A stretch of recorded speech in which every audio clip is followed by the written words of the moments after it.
Is-somma finali miġbura l-lejla bis-saħħa tagħkom il-ftit mingħand il-ħafna hija ta' 205,772 euro.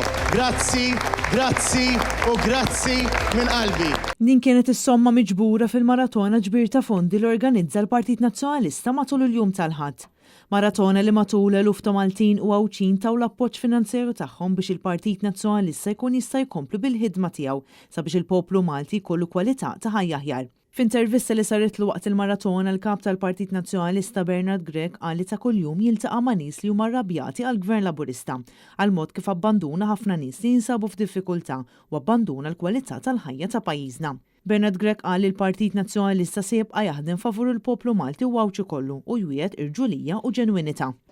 Il-weda tiegħi lejk hija weda ta' rġulija, hija weda ta' ġenwinità, hija weda li jien mhux biss qabel l-elezzjoni, imma anki wara l-elezzjoni u snin wara l-elezzjoni, int tkun tista' terġa' tħares f'għajnejja u jien inkun nista' nerġa' nħares f'għajnejk u ngħidlek flimkien wettaqna Malta aħjar. Il-kap tal-Partit Nazzjonalista qal li l-għoli tal-ħajja qed tolqot anke lil dawk li għandhom paga raġonevoli fejn il-Partit Nazzjonalista qrid li l-persuni jgħixu ħajja dinjutuża fejn ikunu jistgħu jagħmlu anke ċerti kapriċċi. Iżda sfortunatament ħafna qasbis qed ilaħqu sal-aħħar tax-xahar. Quddiem dan kollu l-Partit Nazzjonalista għandu proposti konkreti fosthom ta' fond nazzjonali għal min jasporta u jimporta minn pajjiżna kif ukoll li ma tkunx intaxxata l-kola. Ser nibqgħu iffokati, ser nibqgħu determinati, ser nibqgħu nkunu l-vuċi tiegħek, nikkonsultaw u noħorġu bis-soluzzjonijiet biex b'koalizzjoni miegħek iva nindirizzaw il-problemi tal-pajjiż u tiegħek. Dwar id-dil skandalus ta' tl-esptarijiet, Bernard Grech qal li iktar ma jgħaddi żmien iktar qed joħroġ fid-der kemm hemm nies involuti f'dan is-ser minħal il-poplu Malti u Għawċi. Quddiem dan kollu l-Partit Nazzjonalista għandu anke proposti konkreti għal dan is-settur tas-saħħa. Partit Nazzjonalista huwa kommess li jibni sptar ġdid f'Għawdex se jsiru iktar servizzi fil-komunità anke fejn tidħol is-saħħa mentali.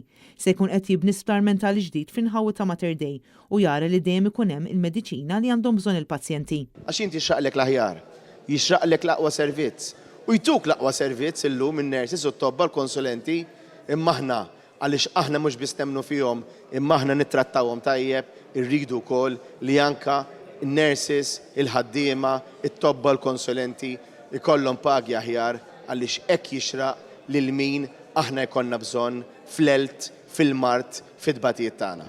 Dwar is-settur ambjentali, Bernard Grech qal li l-Partit Nazzjonalista għandu pjan fejn l-ambjent jingħata priorità assoluta, fejn irid li l-għaqdiet u ċittadini jkollhom id-dritt li jkunu jistgħu jagħmlu azzjoni legali biex jiddefendu id-dritt ta' ambjent b'saħħtu. Bla dubju l-ispazju miftuħa jibqgħu importanti, li nkabbru wkoll l-ispazju l-ODZ jibqa' importanti, però jibqa' importanti wkoll li filwaqt li nifhmu li hemm bżonn li jsir żvilupp f'pajjiżna, irridu li konna żvilupp bi pjan. Matul il-maratona parteċipaw ukoll diversi deputati parlamentari nazzjonalisti kif ukoll bosta attivisti tal-Partit Nazzjonalista.